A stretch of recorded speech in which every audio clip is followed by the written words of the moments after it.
Bonjour, bienvenue dans cette nouvelle vidéo dans laquelle je vais vous parler du pardon.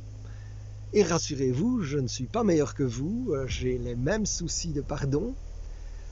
Mais voilà, c'est le sujet que le Seigneur m'a mis au cœur, notamment à travers une priante qui avait reçu une phrase pour moi qui m'avait quand même fort interpellé.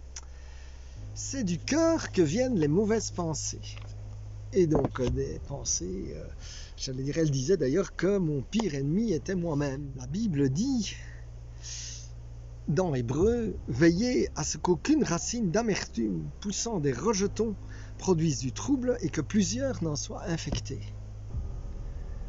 Alors le non-pardon, il produit quoi? Il produit des racines d'amertume.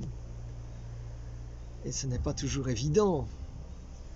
Il y a des tas d'endroits, Seigneur, nous pouvons avoir vécu, je ne sais pas, déjà des difficultés dès notre enfance avec les parents qui ne nous ont pas donné l'amour que nous espérions.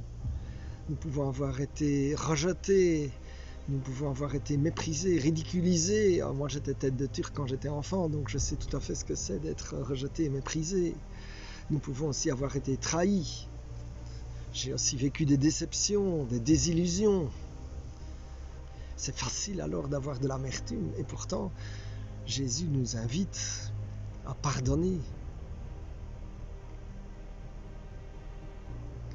Alors mon frère, ma sœur, je voudrais déjà prier pour que dans cette vidéo tu reçois une grâce, parce que le pardon c'est un chemin.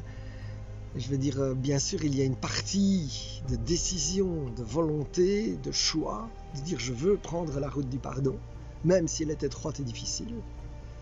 Mais il y a aussi une partie de grâce où quelque part des choses sont parfois tellement compliquées, tellement difficiles à pardonner que nous avons besoin de la grâce de Dieu.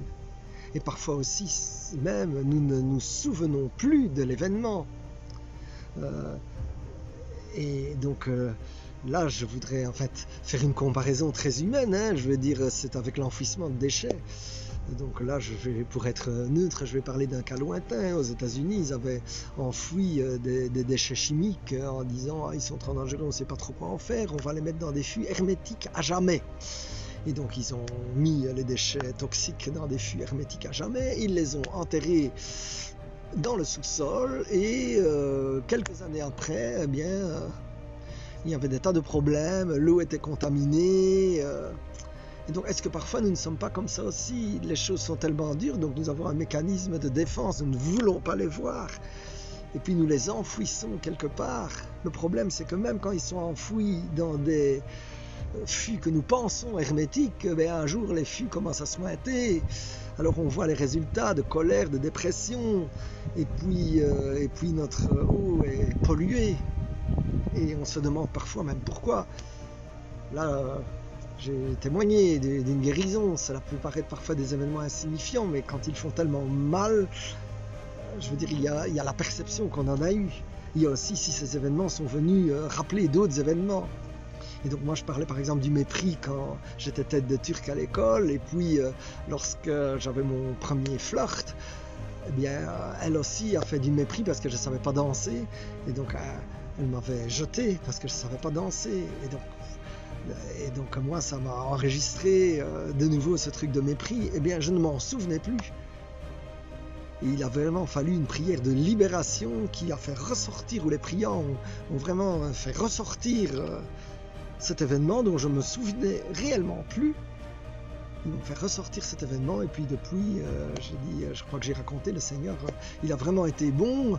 Je suis allé devant le public danser le soir même de la convention, et une belle dame que je ne connaissais strictement pas a dit « j'aime comment vous dansez ». Et donc là, c'est vraiment la partie grâce du pardon, parce qu'évidemment, cette femme m'a aidé à faire aboutir le pardon. Il y avait déjà eu la décision de « je laisse… Anne, la fille de l'époque, qui s'est moquée de moi en public parce que je ne savais pas danser, je lui laisse ses dettes, je la libère, etc. » Mais le pardon a été vraiment abouti à cause d'une grâce. Et cette grâce, c'est cette autre dame qui m'a dit « j'aime comment vous dansez ». Et je veux dire, la preuve que ce pardon était abouti, je veux dire, j'ai continué à danser, et il y a parfois des gens qui me trouvent un peu ridicule à danser pour le Seigneur. Mais maintenant, réellement, ça ne me fait plus rien. Et donc là, c'est vraiment merci Seigneur quand le pardon est abouti. Alors, je lisais un livre là de Francis MacNutt sur la guérison. Et donc, il parle bien sûr de la guérison physique, de la guérison des émotions, parfois des libérations, mais il parle aussi de la repentance. Et en fait, il dit que le plus grand péché, c'est le non-pardon. Il est au-dessus de tous les péchés pour lui. Et pour cela, il se base sur une parole de Jésus. Jésus dit: si vous ne pardonnez pas aux hommes, votre Père ne vous pardonnera pas non plus vos offenses. Et c'est quand même une parole très forte. Parce que Francis MacNutt dit par exemple que même l'adultère, qui est quand même mis dans les 10 commandements, eh bien David, avec l'adultère avec Bathsheba, il a été pardonné par Dieu.